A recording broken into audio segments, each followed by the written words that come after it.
I'm in the bed with your girlfriend, and that ain't right. But she's so fine, and that's alright. She's hotter than a hot damn. She's hotter than a hot damn. Now where you girl at? I'm in the bed with your girlfriend, and that ain't right. But she's so fine, and that's alright. Hello from my Gambia. It's October edition of my magazine, and our guest artists today are the 212 band, and also known as the Serengeti Boys. Hello and welcome, guys. So let's do a quick introduction. Will you like to tell us your names, the instruments you play, and describe yourself in one sentence? I'm KR, and I play trombone. I play a little bit of keyboard, and I rap, and I do a little bit of vocal, singing, stuff like that. One sentence to describe myself. This is such an awful question. Not your fault. But I was about to say it's just some of the one sentence. I'm always ready for more blessings. Let's go with that. I don't know if that's the best way I can put it. What's good, everybody? It's your boy, Uncle Les. I am a saxophonist and producer for the band. If I describe myself in one sentence, I'm someone who loves what they do. And me, I am Brian Marcel Samuel, say the whole name, aka Sleepy Poet. I am the lead trumpet player, poet, obviously in the title. If I had to do myself in one sentence, I'll say I'm the cute one in the group. Why did you choose music? It didn't really seem like a choice. It seemed like I had to. There wasn't really much else for me to do. When I was in middle school, there was all these other options to do. And then when I finally started playing trumpet and getting into music, it just felt like the right thing to do. I had no other, there was no plan B. You understand? The easiest way to put it was I couldn't stay away from doing it. I was gonna be a doctor, and then was like, nah, music's just a lot more fun. Well, I mean, yeah, it was easy. It was like, it wasn't a choice. It was like, hey, God said, here's music. What do you think about it? And I was like, I like it. So here we are. I'm doing it still. So what actually brought you all together, and how did you come about the name 212 band? It started with just an angry day. Like, we were just upset about like not being able to express ourselves in music school like that. And then me and him were just sitting there like outside the music school, in the practice room, and we just said, you know what, we can just start doing music right now however we want to. Like, there's nothing that says we can't start a band. When it came time for the name, we were looking at a calendar for rehearsal, and the date that we were looking at was 212. So we were like, okay, that's the name of the band. When did you all realize that you had passion for it? Well, I think we all had our passion for it before we met each other. I mean, just coming from upbringing, and it's just coincidental, our parents kind of gave us the same kind of music growing up. So when we came together, it was like all of our passions were already there. I think the new thing was the fact that we realized that we could do it together with what we had. We didn't need to go the traditional route. We could just do that. So what brought you guys to the Gambia?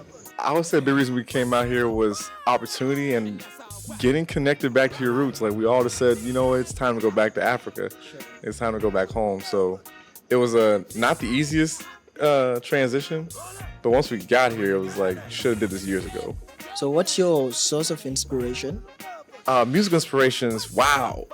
I gotta say Quincy Jones, one of the greatest producers of all time, Kanye West, Earth, Wind, Fire, Commodores. Like, you gotta go through some of the greatest bands and some of the greatest producers for me. You know, Michael Jackson, obviously. Like, he's just the man. And then a lot of James Brown. You know, I could dig rapping. Basically, how would you describe the genre of your music, and what makes you think it's unique or different from others? I'll answer from reverse. What makes it unique and different, I would have to say, is from the ground up. Just from creation alone is different. I mean, he plays trombone, he plays saxophone, I play trumpet, and we put an MPC on stage and we're rocking the mic. I don't know who's doing that. I don't know. If you could find me another rap group that can play a horn line from the 70s all the way up to the current day and then give you a poem or then sing at you and then do some Afrobeat.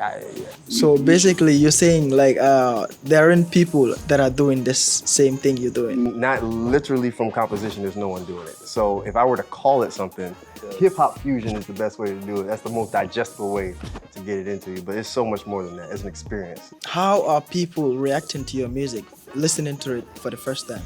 we get a lot of positive feedback. Like we did a show at the Village not too long ago, and we got through with the first song, and someone screamed, "Are you kidding me?"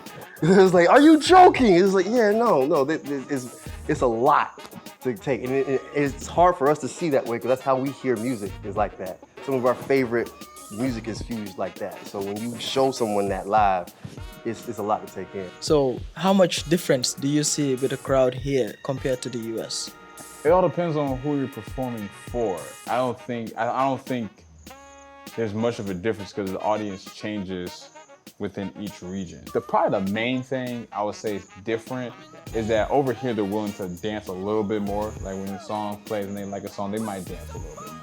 And also, what difference did you find in the music industry in the Gambia compared to the one in the US? I would say the biggest difference is the age.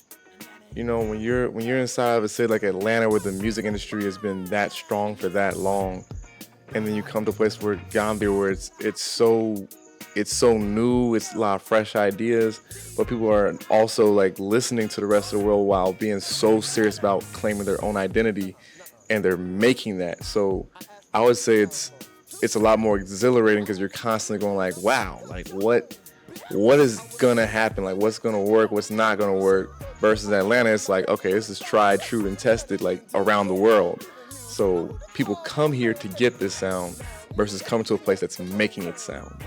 So it's been a lot of, like the learning curve is very different. The last time that I was at your show performing, I saw the energy in you guys. So I wanted to know where you guys get that energy from. I would definitely say the energy comes from a place of understanding, like when I'm talking to you right now, you know what I'm saying? We're just having a conversation, right? And if I wanted to express something to you and you were not talking to me, like I was not the main focus of your life, I would have to be so extra for you to catch every emotion. Because right now you're tuned into me. When we're on stage, I have to be so over the top for you to just connect with me. So honestly, I think that's where the energy comes from. Like we want people to feel that high energy. Like, yo, I'm in a partying mood. I'm in a good feel mood, or I'm in love. I want you to feel that. So we go the extra mile to make sure someone feels that. You know, I want to touch you, but with music. It's like the overall need to want to communicate how we're feeling. Okay, in regards to your music career, like right now, what's your main focus? As many people as literally possible getting a chance to see us and know about us, whether that's in this interview format or on a stage, or you listen to us online, wherever the case may be. Pushing us literally out there right now, that's probably like the number one thing. Aside from music, what else do you do? I 110% agree. He's giving a face like we have a knack for this. But yeah, running this restaurant together has definitely been one of the most challenging tasks to ever take on as a group. But it's a lot of fun too. What's actually funny is the fact that in America, typically, you become like a famous rapper, then you open a restaurant. And I think we're doing it the opposite way. Like we're opening a restaurant that's pretty successful, and we're about to be famous here, or after this interview, I'm guessing. But you have other hobbies that you do, right? Oh, absolutely, when we have time. You know, like I said, like getting money right now is the main hobby. But I mean, when we find time, and we'll play video games, I play chess a lot. You know, we work out, go to the gym. This guy got us in the gym all the time. Yeah, you can tell that he's been there more than me, but I'm catching up. But I mean, yeah, we do all kinds of stuff. I mean, when we go on vacation, that's when we just like to do all kinds of stuff. We like to eat a lot, foodies, obviously, that's why we run a restaurant, skydiving, all kinds of stuff, so. What achievement do you see yourself making in the next 5 years? Definitely want to touch my first meal. Someone gotta give me a Grammy for something. Music, someone's gotta give me something, whether it's us, whether we're producing a project, a BET award, something in the American culture for sure. Even over here, I'm about to say, even international culture as well. I love the aim, like the aim is really high. Yeah, oh yeah. What message do you have to say to the world? Your thoughts in your head matter more than probably anything in the world right now. So be very mindful about how you move, who you talk to, and how you spend your time. My message to the world is very, very clear in that I believe all of us were put on this planet to do something great. It's our mission, it's our duty to make sure we're sharing that with the rest of the world. So I live my life to inspire you guys out there to do the same thing. If I can do what I love to do, you can do what you love to do. My message is buckle up, get ready, cause I'm telling you, It's about to get wild. it's gonna get wild. I'm telling you, I don't know a better time. I To don't be know alive. to be alive than to be alive right now. You know what I mean? If you wake up, then you're winning. There's no reason to complain. You got air in you ate today, you got breath in your lungs, you're winning. So, move like a winner. Thank you guys for honoring our interview. And thank you for watching. We are at Serengeti Beach right now. You could always walk in to have a refreshment. And here at Serengeti Beach, you can get the best burgers, the best wings, your vibes on the beach. Come for some entertainment, some of our events. And you can follow us and the band at Follows on 212 official. That's the number 2, spell out the 1, 2 again, official. That's where we at. So, come see what we got going on. Yes, sir. Yes, sir. Girl, I know you really want me, and you know I want you to. We go to 3 in the morning.